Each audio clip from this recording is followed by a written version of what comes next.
বাড়ি, এটা আমাদের স্বপ্নের বাড়ি। না, শুধু স্বপ্নের বাড়ি না, এই বাড়িতে আমাদের ভালোবাসা, আবেগ সব কিছুই এই বাড়ির মধ্যে মিশে আছে। এই বাড়িটা হচ্ছে আমাদের জন্য, আমার ফ্যামিলির জন্য খুবই ইম্পর্ট্যান্ট, আর হচ্ছে খুবই শখের। কেননা হচ্ছে আমার বাবারা ছোটোবেলা থেকে অনেক স্ট্রাগল করতে হয়েছে, সেই গল্পগুলো আমি এখন শুনি বা চারপাশের মানুষজন বলে।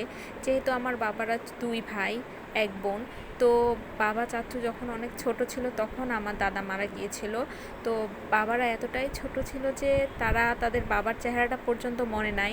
তো সেইখান থেকে স্ট্রাগল করে আজকে এতদূর পর্যন্ত আসা তাদের হচ্ছে আসলেই সত্যিই স্বপ্নের মতো। তো বাবারা যখন ছোট ছিল, দাদা মারা যাওয়ার পর দাদা অনেক ধন সম্পত্তি রেখে গিয়েছিল, কিন্তু ধন সম্পত্তি তো থাকলে হয় না। তখনকার যুগে তো হচ্ছে চাষবাস না করতে পারলে তো আর কিছুই হবে না। আর আগেকার দিনের মহিলারাও এতটাও স্মার্ট বা এখনকার মতো চালাক চতুর ছিল না যে হচ্ছে স্বামী মারা যাওয়ার পর স্ট্রাগল করে বাচ্চাদের নিয়ে আগাইতে পারবে। তবুও আমার দাদি যথেষ্ট চেষ্টা করেছে তার সন্তানদের নিয়ে আগানোর।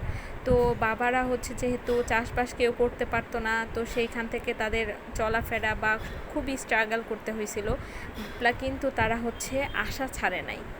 তারা হচ্ছে মনোযোগ দিয়ে পড়াশোনা করা, সব কিছু এভরিথিং করে আজকে এই পজিশনে এসছে। ইনফ্যাক্ট এটাও হচ্ছে একটা কথা যে এটা সবাইকে আশ্চর্য করবে যে বাবারা পড়াশোনা করেছে কিন্তু তার বাবার রেখে যাওয়া সম্পত্তির এক বিন্দু পরিমাণ জায়গা তারা বিক্রি করে নাই। তারা নিজেদের শ্রম, মেধা সব কিছু দিয়ে আজকে তারা প্রতিষ্ঠিত হয়েছে। তো যখন হচ্ছে বাবারা প্রতিষ্ঠিত হওয়ার পরেও এত বছর আমাদের কোনো তেমন বাড়ি ছিল না, দাদার বানিয়ে রাখা বাড়িটাই ছিল, প্লাস হচ্ছে মাটির ঘর ছিল। যেহেতু হচ্ছে বাবা ঢাকা থেকে বাড়ি গিয়েছিল, তখন আমাদের শুধু 2টা মাটির ঘর ছিল। তো অনেকে দেখেই বলতো এটা হচ্ছে ডাক্তারের বাড়ি, মানে অনেকটা নেগলেক্ট করেই বলতো যে একটা ডাক্তারের বাড়ি হচ্ছে এইরকম, মানে আশেপাশে সবাই বিল্ডিং করতেছে, পাকা বাড়ি করে ফেলছে, আর মধ্যে হচ্ছে 2টা হচ্ছে ঘরের একটা বাড়ি, সেটা হচ্ছে তারা অনেকটা আশ্চর্য হইতো আর বলতো।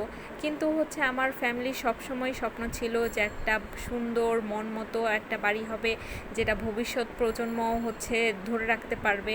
আসলে হচ্ছে ছোটোখাটো বা হচ্ছে টিন সেট বাড়ি করলে করাই যেতে পারতো, কিন্তু হচ্ছে আমার বাবাদের যেহেতু স্বপ্ন ছিল বাড়ি করলে মনের মতো করে বাড়ি করবে, সেই জন্য হচ্ছে তারা একটু ওয়েট করতেছিল, কিন্তু সবাই অনেক কথা শোনাইছে।